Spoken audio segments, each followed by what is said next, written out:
house had never felt this quiet before. Not the soft kind of quiet that comes after a long day, but the heavy, watching kind. The kind that made the air feel thick, the shadows patient. Outside, the street was a blur of orange light and children's laughter.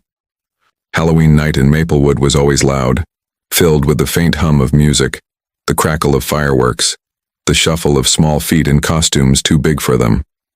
But inside the Whitmore house, silence had settled like dust.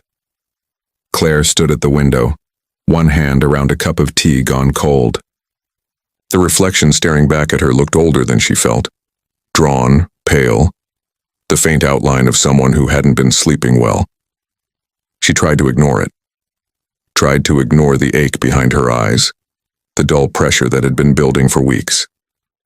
Ryan had texted an hour ago, late shift again. Love you. She hadn't replied. She didn't want to start another fight. Not tonight. Not when she'd already spent the afternoon pretending everything was fine. Smiling at her students. Pretending her voice didn't tremble when one of them mentioned their mom and dad dressing up together for Halloween. The digital clock on the counter blinked 10:42 p.m. She should have gone to bed by now. But the house never felt safe when Ryan wasn't home. It wasn't the kind of fear she could explain. Not burglars or pranksters. It was something subtler. Something that had crept in slowly over the past month. A sound here. A misplaced object there. Once, she'd found the back door unlocked when she was sure she'd bolted it. Another time, she'd heard footsteps in the hallway after midnight. She told herself she was tired. That's what Ryan said too. You're hearing things, Claire. You always do when you get like this. He had smiled when he said it, but his eyes weren't kind. The wind outside shifted, making the pumpkin on the porch creak against the steps. Claire forced a breath and turned off the living room lamp. The room dimmed to a soft glow from the streetlight outside, enough to make out the framed photographs along the mantel. Her wedding day, the honeymoon in Maine, the photo she hated most. Ryan with his arm around her, grinning too wide, his fingers pressing too tight into her shoulder. She turned away before she could look too long. The kettle clicked in the kitchen. She hadn't even remembered turning it on again. Her phone buzzed, a single vibration across the counter, and she froze. It wasn't a text, just a notification from the neighborhood app. Prank reports near Willow Street. Lock your doors. She almost laughed. Kids. Every Halloween the same. But something about the word lock lingered. She looked toward the back of the house where the narrow hallway led to the laundry room and the back door. The overhead light flickered once. She frowned. Then she heard it. A faint, dragging sound, like something heavy being pulled across the floor. It came from down the hallway, slow, deliberate, the rhythm uneven. Claire's breath caught. She waited, listening. Nothing. Just the hum of the refrigerator, the faint tapping of rain beginning against the windows. She tried to shake it off. Probably the wind. The old house shifting again. But then came another sound. Different this time. A soft creak. A floorboard giving way under weight. Her skin prickled. Ryan, she said quietly, though she already knew he wasn't home. Her voice sounded thin in the stillness. She took a slow step toward the hallway. The wood floor creaked under her feet and she winced. She hesitated at the threshold. The hallway stretched dark before her, lit only by the faint orange spill of the jack-o'-lantern outside. She reached for the light switch. It clicked, but nothing happened. The bulb had burned out days ago and she'd forgotten to replace it. She swallowed hard and took another step. The dragging sound came again, closer this time, followed by a thud, soft but heavy. Something brushed against the floor. Her heart hammered. Hello? Silence. Then, a whisper of air, a draft from the back door. She smelled something, metallic, faintly wet. Her hand trembled as she reached the end of the hallway. The laundry room door was half open, beyond it, darkness. She pushed it gently. The hinges squeaked. The back door stood ajar. Claire's throat tightened. She was certain, absolutely certain. She had locked it. She always did. Every night. She even checked twice when Ryan wasn't home. The cold night air moved through the doorway, carrying with it the sound of distant laughter and the faint hiss of sprinklers from a nearby lawn. She could see the shape of her reflection in the glass, dim, ghostly, moving slightly with the draft. She closed the door quickly and threw the bolt.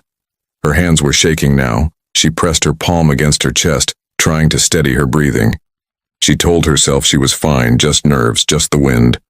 Then she noticed something on the floor, a small wet footprint, bare, child-sized, just inside the doorway. Her stomach lurched. The teacup slipped from her other hand and shattered against the tile. The sound rang through the house like an alarm. She stumbled backward, bumping into the counter. "No, no, no," she whispered. She grabbed her phone, but the screen was black, dead battery. She remembered leaving the charger upstairs. Her eyes darted toward the stairs at the end of the hall. For a moment she thought she saw movement, a shadow slipping across the landing. But when she blinked, it was gone. The floor creaked again.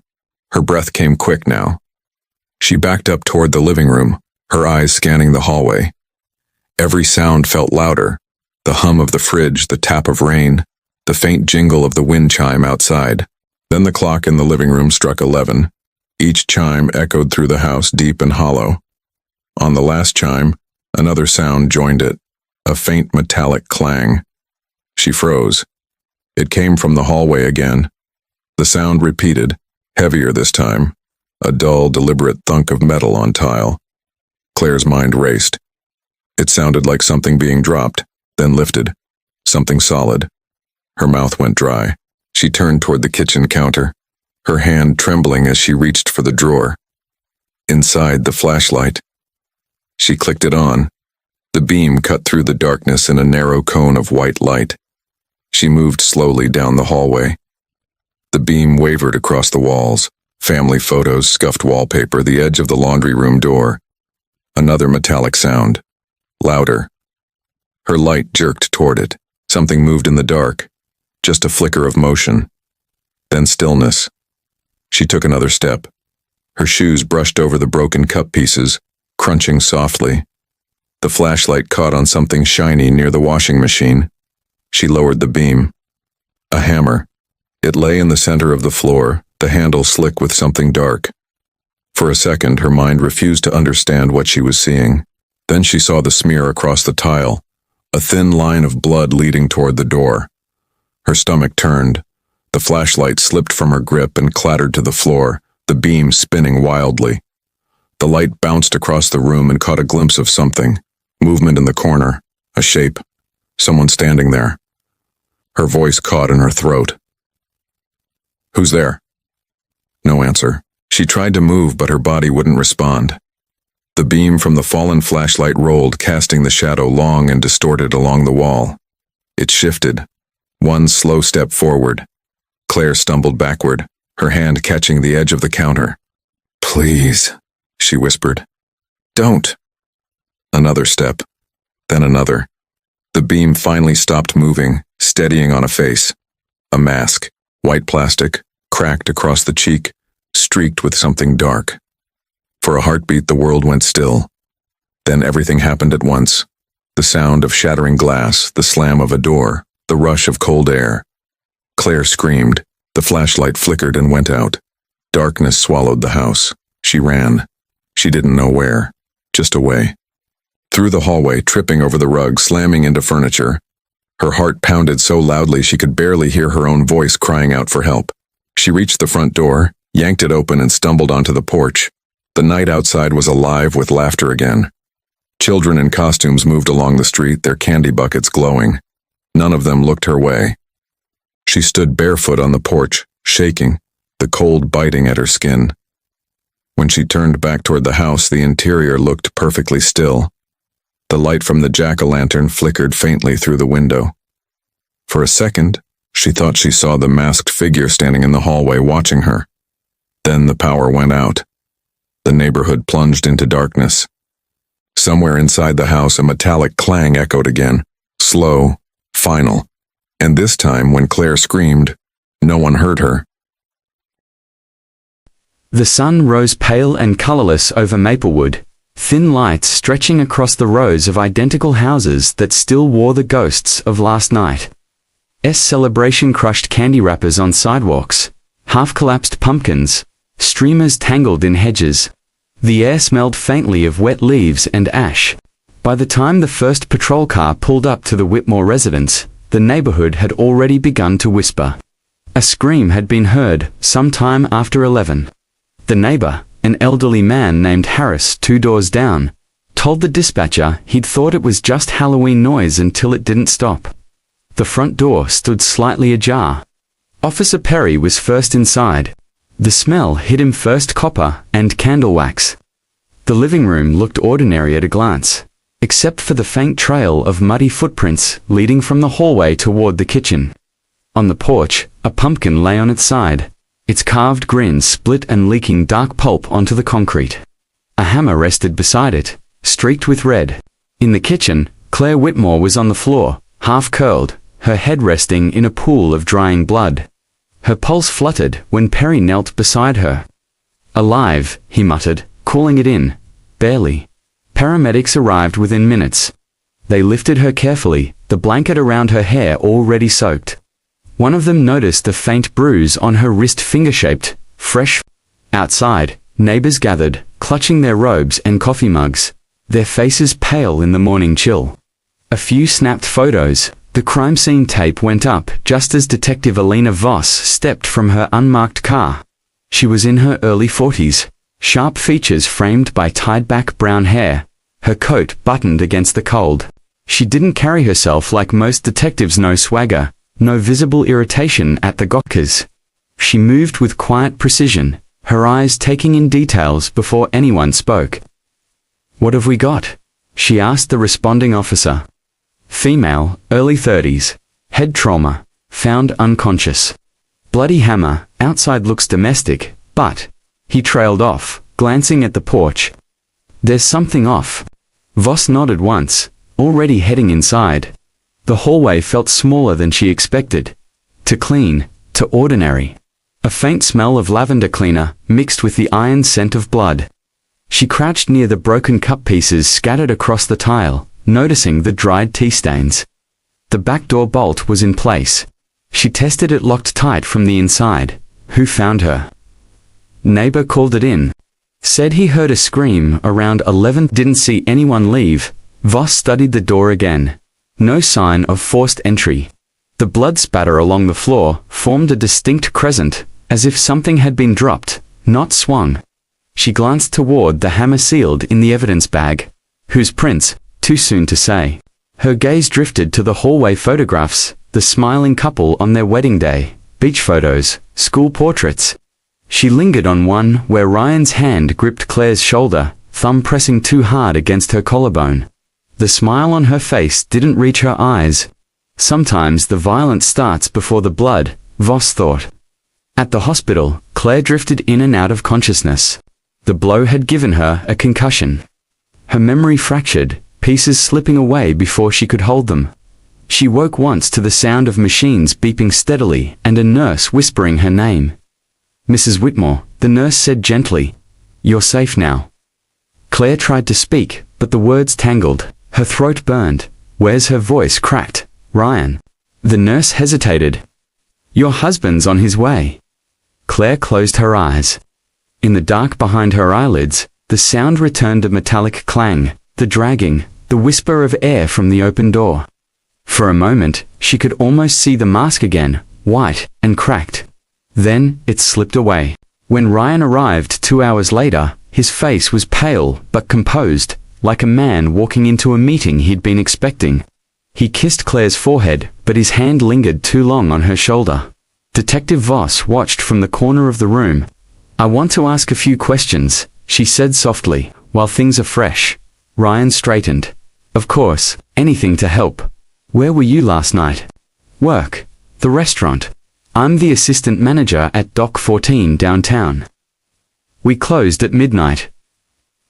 "You texted your wife around 10:42, Voss said, glancing at her notes. She didn't reply. He looked down. "I figured she was asleep. She was attacked about 20 minutes later." He blinked, then frowned. "You think I think it's early," she interrupted. "Just facts for now." He exhaled, rubbing the back of his neck. We've had arguments. Sure, lately she's been paranoid, said she heard things in the house, said someone was watching her. Did she tell you that recently? Last week? She called me at work in the middle of the night. I came home, nothing there. He paused, choosing his next words carefully. Claire's always been a little imaginative. Voss noted the slight smirk that flickered across his face before vanishing. Any problems at work? Friends, someone who might want to hurt her. He shook his head. Everyone loves Claire. She teaches second grade. She wouldn't hurt anyone. Voss leaned forward slightly. But someone hurt her. Ryan's jaw tightened. You're wasting time. Find whoever broke into our house. There's no sign of a break-in, she said quietly. The back door was locked from the inside. For the first time, he hesitated. Then she must have done something herself. You said she's confused. Voss studied him a moment longer, then closed her notebook. We'll be in touch. When she left the room, she didn't look back, but she heard him sigh, half relief, half irritation. Outside, rain had begun again, soft against the window. She walked toward the nurse's station, where an officer waited with Claire's personal effects, a torn sleeve, her phone, and a silver wedding ring flecked with something dark near the engraving. Phone's locked, the officer said. We'll need a warrant if we want to dig in. Voss nodded. Get it started. Back at the house that afternoon, forensics combed through the rooms. Voss moved slowly, retracing steps, trying to hear what the walls might have heard. A faint scuff mark near the laundry door caught her eye, 2 lines parallel, as if something had been dragged. Nearby, a thin streak of blood curved toward the corner. The forensics tech crouched beside it. Could be from the hammer. Could be, Voss murmured. Or from something else that moved afterward. She crouched near the baseboard. Something small glinted under the washing machine. Using tweezers, she drew it out, a torn piece of white plastic, curved like part of a mask. The edge was streaked red. Bag this, she said quietly. Later, sitting in her car, she reviewed the early reports.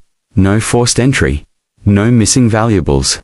Blood pattern, suggesting one blow, not repeated. The hammer's placement to clean, as if someone had set it down rather than dropped it. Staged? Maybe partially, but why? She opened her notebook to the list of names Ryan had given her co-workers, friends, neighbors. One stood out. M. No last name, just the letter. Who's M? She'd asked him during the interview. He'd shrugged. Probably a student. Claire kept notes about everyone. She writes lists for everything. Voss didn't believe him. That evening, she sat in her office under the buzz of fluorescent light. Scrolling through preliminary data from Claire's phone, IT had managed to bypass the lock screen. Messages flooded the screen, mundane texts about groceries, school emails, reminders, and then a hidden folder, buried in a notes app. Inside were screenshots. Messages between Ryan and a contact labeled M. You said she'd never find out. She won't. Not if you keep quiet. Halloween's perfect. No one notices a costume. Voss felt her stomach tighten. She enlarged the last time stamp, October 28th, 11:07 p.m., 2 days before the attack. A soft knock interrupted her. Officer Perry stepped in. Lab results. Blood on the hammer's hers. But we found something else, partial print on the handle. Not the husband's. He shook his head. Too small. Voss felt the faint chill of realization crawl up her spine. Back outside, the sky had turned the color of steel. She stood on the porch, looking down at the hammer sealed in evidence, its handle dull under the lamplight. The blood had darkened, almost black now, but under it, faintly visible, was a fingerprint smudge she hadn't noticed before. 2 overlapping prints, one of them small and narrow, the other larger, blurred, as if someone had guided the other's hand. A staging, or a partnership. Voss exhaled slowly, closing her notebook. Somewhere in this neat suburban neighborhood, another woman was hiding behind a mask, one with history, one with motive. And if the texts were right, Halloween hadn't been chosen by accident. She turned toward the dark windows of the Whitmore house. where her flashlight beam had briefly reflected something faint inside a photo frame leaning against the wall. Its glass cracked. The image within was of 3 people, not 2. Claire, Ryan, and a woman standing slightly behind them, her face half hidden, her smile uncertain, written on the back in faded ink. Marissa, Summer, 2023. The same initial. Voss closed her eyes. The pieces were starting to align, but not yet enough to hold. She would need to find Marissa Lane, wherever she had gone or whoever she had become. As she turned back to her car, thunder rolled faintly in the distance. The storm was coming back. Inside the house, the hallway light flickered once, then went out. The hospital room was quiet, save for the slow rhythmic beeping of the heart monitor. A thin slice of morning light crept through the blinds, cutting across Claire's pale face. She woke to the sterile smell of antiseptic, her head throbbing where the sutures pulled against her scalp. For a few seconds, she didn't remember where she was. Then the noise came back. The echo of that scream she wasn't sure was hers, and the sight of the hammer lying near the broken pumpkin. A soft voice broke through her fog. "You're safe, Mrs. Whitmore. You've been unconscious for nearly 12 hours." Detective Alina Voss stood by the bedside. Notepad in hand, her dark hair pulled back tight. She spoke gently, but her eyes were observant, almost surgical. Claire's gaze flickered to the badge clipped to her coat.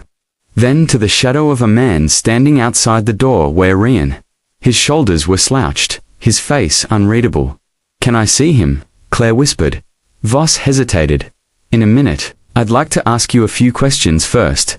The words dropped heavy between them. Claire nodded, pressing a trembling hand to her bandaged head. "What's the last thing you remember before you lost consciousness?" Claire's eyes unfocused. "I heard something in the hallway again. I thought I was imagining it." Then she swallowed. Then there was a shadow near the back door. "Was anyone else home?" "No," she said softly. "Ryan was working the late shift, or he said he was." Voss wrote that down without expression. "The door was locked when we arrived." "From the inside? That's unusual, don't you think?" Claire blinked, uncertain if it was a question she was meant to answer. "Maybe. I locked it after." "I don't remember." Voss nodded, but her mind was already elsewhere. Later that morning, while the hospital hummed with the quiet routine of nurses and visitors, Voss stepped into the corridor and approached Ryan. His clothes were pressed, his tone polite, but there was a faint tremor under the surface, something too controlled. "I just want her to be okay," he said, eyes fixed on the floor. "We're still piecing together what happened," Voss replied. "You were at work all night?" "Yes, I'm a paramedic, double shift." "Anyone who can confirm that?" He nodded. "My supervisor, the team, any of them." She studied him for a moment longer, noting the faint mark on his wrist. A bruise, barely visible beneath the cuff of his sleeve. "You've been together how long?" 8 years. Happy marriage." He smiled thinly. "Every marriage has its moments." Voss smiled back, but it didn't reach her eyes. She'd heard that line before from too many men who thought they were smarter than the evidence. That evening, Voss returned to the Whitmore residence. The Halloween decorations still hung limp on the porch, a deflated ghost swaying in the wind. Inside, the house was still sealed off, faint traces of blood marked on the floor near the kitchen. The smell of cinnamon and dried pumpkin lingered, mingling with something colder chemical, sterile. She began walking through the house in slow, deliberate steps. Every detail mattered. The overturned pumpkin hammer near the door. A streak of blood leading halfway down the hallway before abruptly stopping. She paused at the mantel where framed photos stood, wedding pictures, vacation snapshots, a smiling couple who seemed untouched by darkness. Except one frame stood out. A Polaroid tucked behind another picture, its corner sticking out slightly. She pulled it free and turned it over. The photo was faded, colors sun-washed, but the faces were clear. Ryan, younger by a few years, arm draped casually around a woman with auburn hair. Marissa Lane. Voss recognized the face instantly. The missing woman from 2 years ago. The one who had filed a domestic disturbance report that never went anywhere. Her pulse quickened. She flipped the photo over. On the back, in faint pen, October 31st home. The word home sent a chill up her spine. Back at the hospital, Claire couldn't sleep. Every time she closed her eyes, she saw flashes pumpkin light flickering, the faint sound of dragging down the hallway. Her reflection in the window, pale and wide-eyed. She pressed the call button for the nurse, but when no one came, she slowly turned toward the sound again. A faint click, metal against tile. Her breath caught. "Hello," her voice trembled. Silence. Then, a whisper too faint to make out, like a voice behind glass. She gripped the bedrail, scanning the darkened corners of the room. The door was slightly ajar. The hallway beyond was empty. When the nurse finally arrived, Claire's pulse was racing. "Did someone come in here?" she asked. "No one," the nurse replied. "You're safe, Mrs. Whitmore." But Claire wasn't sure, because on the floor, near the foot of her bed, she saw something small and wet, a reddish smear, almost hidden against the white tile. The next morning, Voss visited again. Claire looked worse, eyes hollow, fingers trembling as she held the photos Voss had brought. "Do you recognize her?" Voss asked. Claire's breath hitched. "That's her. I've seen her before. I found this same picture once, years ago. And Ryan said she was a friend from college. But she came here. I know she did. I remember her standing right in that kitchen, when Claire pressed her fingers to her temple. 2 years ago, maybe more. We had a fight that night. He said I was imagining things, but she was here, detective, she was here." Voss studied her closely, noting the flicker of confusion in her eyes. It wasn't madness, it was memory trying to surface through trauma. Back at headquarters, Voss dug through the archives. The missing person file on Marissa Lane was thin, just a single police report, one photograph, and a statement that she'd likely left town. But the report mentioned an address, the same street as the Whitmores. And then there was the 911 call. Faint static, then a woman's voice, terrified. "He said he'd kill me if I told anyone." The line cut out seconds later. Voss leaned back in her chair, jaw tight. Someone had buried this. That night, rain fell hard against the hospital windows. Claire sat upright in bed, unable to sleep. Her phone, recovered from the crime scene, was on the tray beside her. She hesitated, then opened it. The messages she'd found days ago were still there. You promised you'd end it. Ryan, don't text me again. She deserves to know." Her heart pounded. She scrolled down to the final message, sent weeks before Halloween. "I'm coming to the house." Claire stared at it until the screen dimmed. Her breath came shallow. Somewhere in the corridor, a gurney wheel squeaked. When she looked up, Ryan was standing in the doorway. "I didn't mean to wake you," he said, stepping inside. His voice was soft, almost too calm. "You shouldn't be alone." She flinched as he sat at the edge of her bed. "Ryan, who is Marissa?" He froze. The faintest twitch crossed his face. "Where did you hear that name?" "I saw the messages. I know she was here."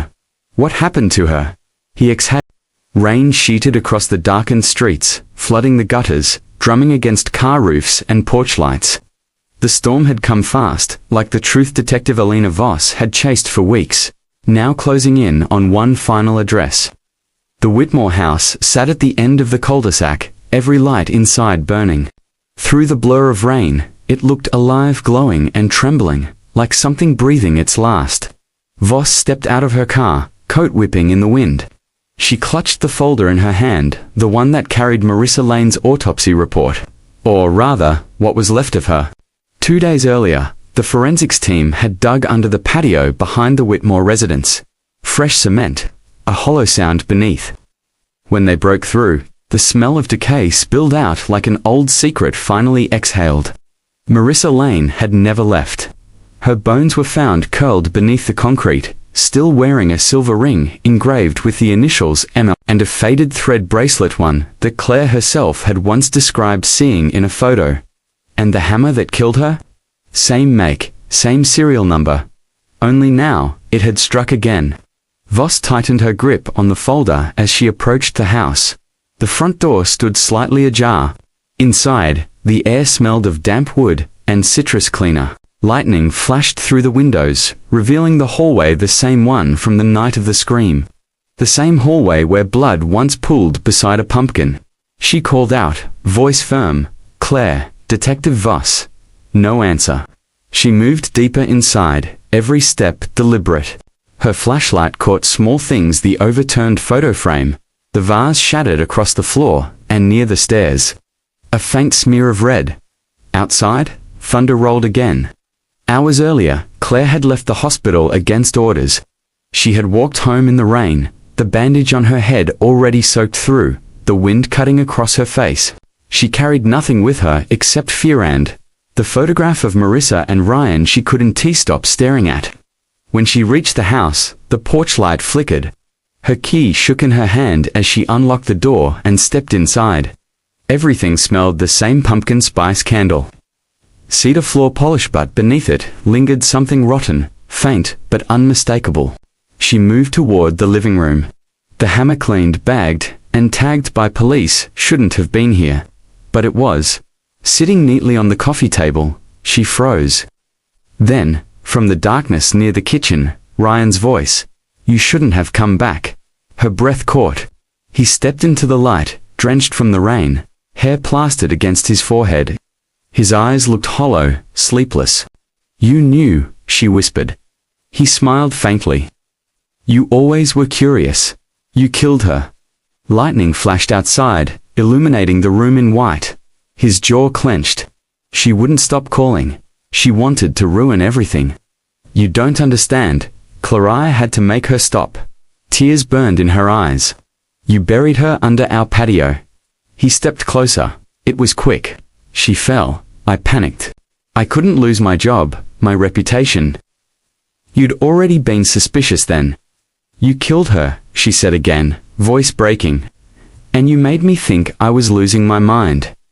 Ryan's expression shifted, first pity, then anger. "You were losing it. You don't sleep. You forget things. You were easy to convince." Her stomach turned. The walls seemed to close in the pictures of their wedding, the smiling faces that now felt like ghosts. Why the messages? Why keep talking to her?